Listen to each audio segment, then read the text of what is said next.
to a Pangea's interview, and I'm here with Miss Darling Nicky. How are you? I'm doing well, and yourself? I'm great. It's lovely seeing you and having you here today. Thank you. Thank you for inviting me. It's no problem. I've been waiting to get with you for a long time. You look amazing. I just want to ask you a couple of questions because I know you have some really big things going up. Your name is everywhere. Everybody talks about you. And I just want to know a little bit of who you are, who Darling Nicky is, and what you're about. So Darling Nicky is the guest persona that I created for myself, for my sexual self. Mm-hmm. Just in order to be able to take this journey publicly and share it with other people who might be experiencing the same obstacles or breakthroughs, anything like that. I feel like sex is such a closeted topic. And because of that, there's a lot of lack of education surrounded by it. So I decided to use myself as a vessel to come and bring that education and insight to people just based off my own personal experiences. I love that. So where exactly, so I understand, sex being a part of who you are. Where did the entire Darling Nicky being with sex work and being in the adult industry, where did that come from? What led up to that being who you are or what you became? Okay, so I don't know if you've heard, but Prince has a song, and I actually share my birthday with Prince. And he has a song named Darling Nicky that speaks of a woman that he's found who seems very much so comfortable in her sexual self. Yeah. She's very in tune with her body. She owns sex toys. She knows how to give him the great time that he's looking for. But just like air signs, we gone with the wind. So you're an air sign. What's your sign? I'm a Gemini. Okay, Gemini. I'm an Aquarius. Yes. I love it. So that's an actual song. Yeah, it's an actual song.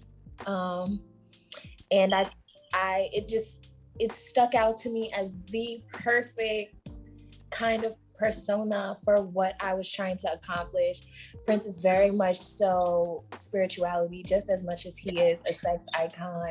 Yeah. So with all that, I decided to stick with the name and follow through with sharing both spiritual and sexual experiences. I love it. So how long have you been in this industry? How long have you been doing this? I've probably been a sex worker maybe for 4 years now, like 3 or 4 years now. Yeah. Okay.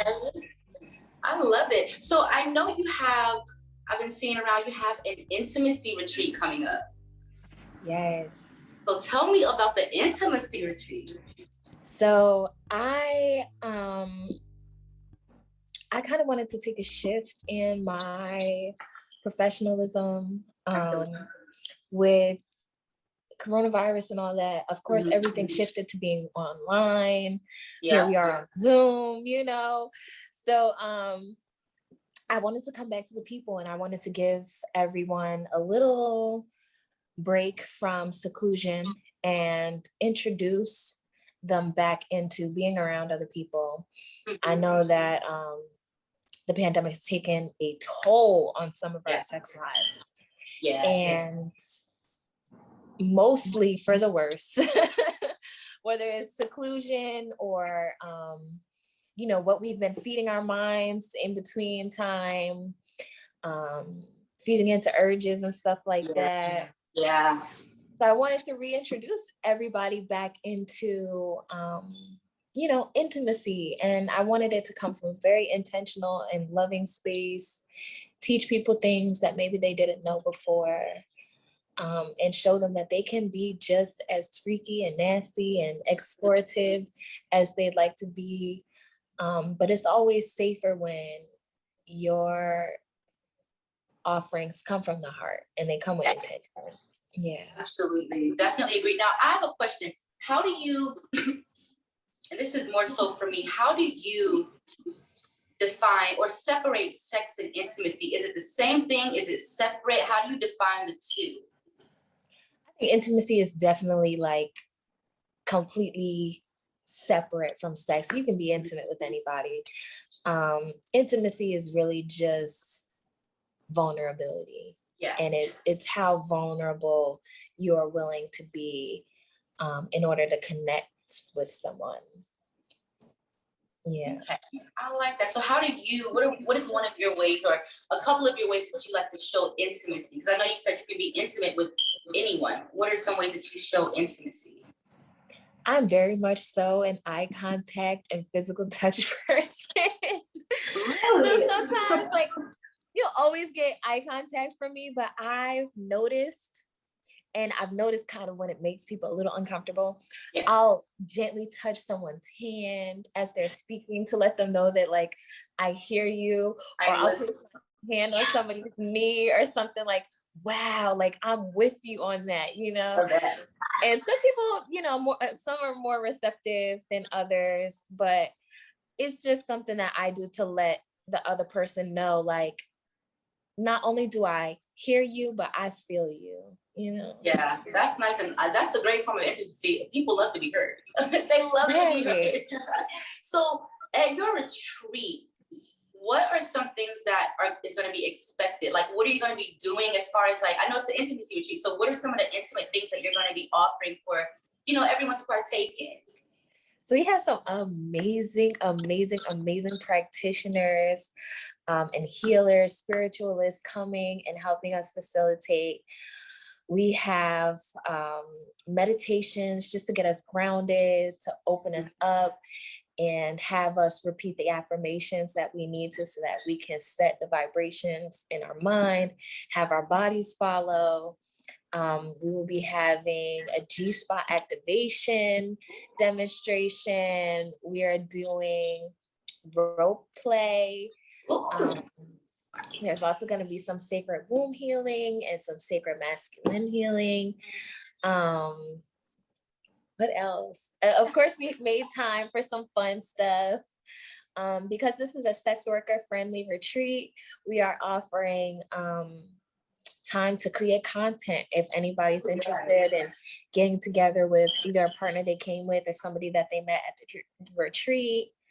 Time for yoga, nice meals together, things like that. We wanted to make it very inclusive as far as the people that we invited, but even though we may be different and have different gender expressions and sexuality, we still wanted it to be as intimate and as close as we can, because just because you identify as something doesn't mean that you cannot receive love or receive intimacy from someone else who is a different gender expression. Absolutely.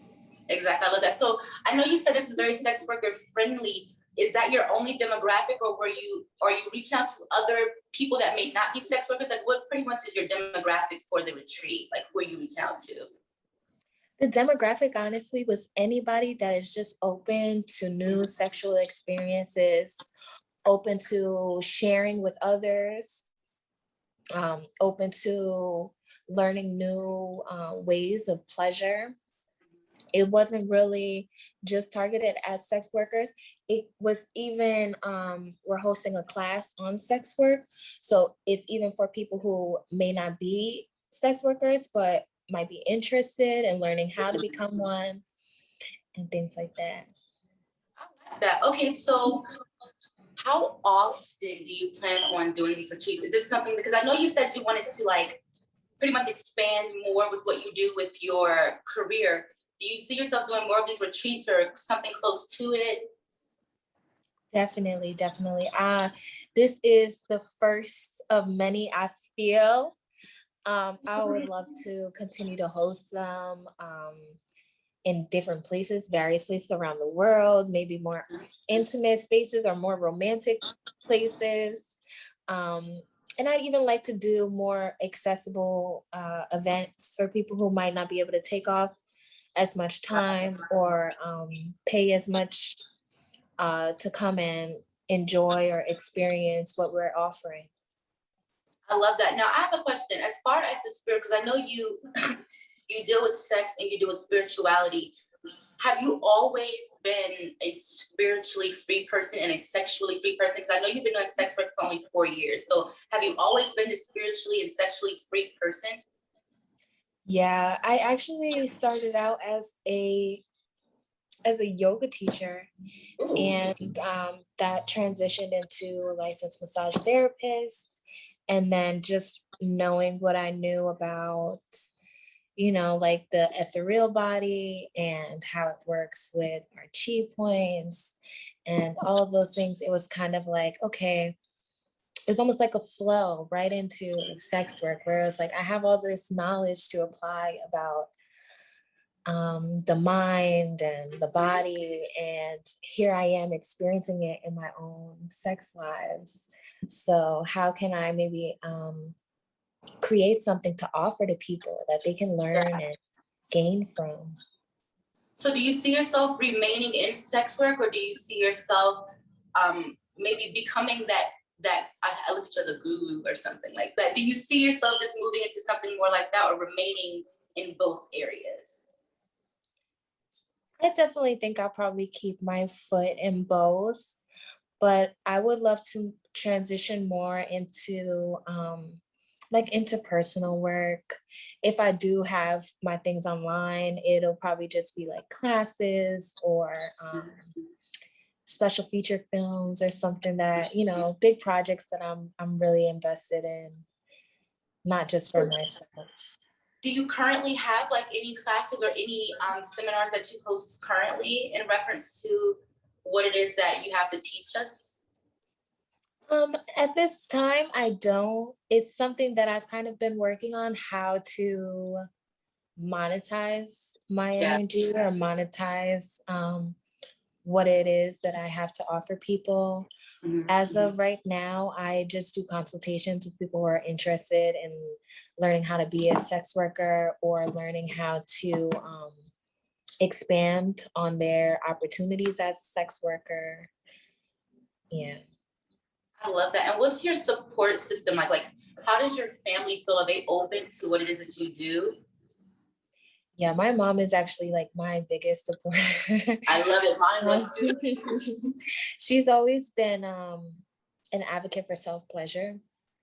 So when I first started this work, I was creating solo masturbation videos. And just knowing like that was the same value that she shared. She was very easily understanding of my choice to do this kind of work. I love that. And do you have any kids? Are you a mother? Are you no kids? I'm not a mother yet, but kids are definitely in my future. I love it. And how do you, and because I know I have some friends who are mothers and they're also sex workers, and some of them, they battle with the idea of their kids finding out. How do you plan on opening this up to your kids or teaching them about what it is that you do or have done? Or I know, how do you plan on teaching them about what it is that you do? I definitely think not hiding it is the best way to start. You never want your kids to know or feel like you're ashamed of what you do. Absolutely. I'm very proud of what I do. I feel like the intention that I put into my work is enough for anyone to understand why I do what I do. And I think that that's going to be something that I stress to my children. Like it's all about intention and the purpose of my work, which is to educate and help others relate. I love it. Great. So nosy moment, what is your relationship dynamic like right now? At the moment, I am extremely single. I'm enjoying it though. I'm enjoying it so much. I'm in a new location, so I am just allowing love to flow in and out. Yeah. I love it. So what are some of your, excuse me, what are some of your self-love rituals? Like, what do you do that's self-love that makes you feel like I'm whole, I'm happy? Because you're so bright. I love your energy. So what are some of your self-love rituals that you would offer to somebody who's trying to be bright and happy? I think like maybe my top three is like singing old school love songs to myself all the time, like all the time. Bathing, like having spiritual baths, just feeling surrounded by like water and the healing properties of it. Even if it's not bathing, even it's like immersing yourself in a pool or at the beach or something, just that intentional, yeah, exactly. That intentional moment with the element of water. And the third one, I don't know. I'm very big on like retail therapy. I don't go shopping that much. I'm not crazy into materialistic things or clothes and such, but I do feel like there's room, and we should continue to make room for ourselves, for treating ourselves, for setting a standard for ourselves, so that, you know, any lovers interested in courting us or dating us know exactly where to start and what the expectations are. I definitely love that. So being that we are in the adult industry, and you know, there's some people who love it, some people who hate it. How do you combat those people who are negative and just want to spew hate towards you? I completely ignore them. Period. They don't exist to me. And as a gem, I'm always down to hear other people's perspectives, other people's sides. At the end of the day, I'm going to choose the side that is me. Period. But I'm always open to it. And I also can understand why people have the negative perspectives of sex workers, whether they have had bad experiences or they don't love themselves enough, or it's kind of just a projection of their own fears or traumas, things like that. But I try not to give too much time and energy to them. Sex work is one of the oldest professions in the book, and it is not going anywhere anytime soon. Anytime. So, yeah. Definitely. And what is some advice that you would give a woman who wants to start off in the sex industry? Like, what are some basics that you would give her just initially beginning? Know and set your boundaries is very important. I think once you kind of start to see the money rolling in, you may allow things to happen because you've never experienced this before, or you're in a new place. You might take things as like a takeaway, but in all reality, they were kind of violations of your own, your own values and your own boundaries. Definitely setting your boundaries and getting comfortable with saying no, saying yes. Just, setting your price, just sticking to, your own rules of comfortability. I think that should always be the first step before engaging in any kind of transactional anything. Absolutely. Now, have you always, when you came into sex work, did you come in initially with those boundaries set, or did you have to like find your way through it? Yeah, I definitely had to find my way through it. I had never projected any of this for myself when I started sex work. And I know a lot of people too who come into this as survival sex workers. They don't always have the means to say no to things or pick and choose, the opportunities that come their way. But it does save you a lot of trauma and obstacles. if you do set those boundaries and stick to them. But it is something that I had to learn from, unfortunately. Yeah. Mm-hmm. I definitely understand. And I know this is a interview with Pangea's Garden. What are some things that you want to see from us at Pangea's Garden? We're a platform of beautiful Black people who like to connect and network. What are some things that you want from us, or that you would like to see from us? How can we help you? I think just staying in the community, hosting some educational events, allowing people to come in and have conversations and really dig deep, at the same time also enjoy themselves, be held in a safe space. You all do a wonderful job of creating a safe space for Black people to come and be free and be themselves. So I think maybe just like adding more like to learn while also having fun. Yeah. Awesome. And last but not least, where do you see yourself in the garden? Ooh.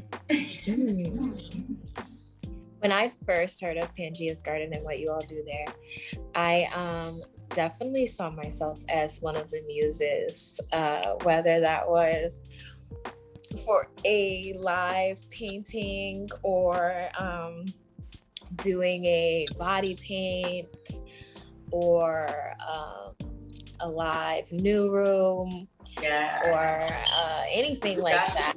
I'm definitely down. I'm a big exhibitionist, so I'm always down to be center stage. I love it. It looks like we got some stuff to do. And we can definitely make that happen. I want to thank you so much for joining me today for this little talk. It was great. Thank you for having me. I'm excited to come by. Absolutely. And thank you so much for joining me today. Of course. Peace, love. Peace.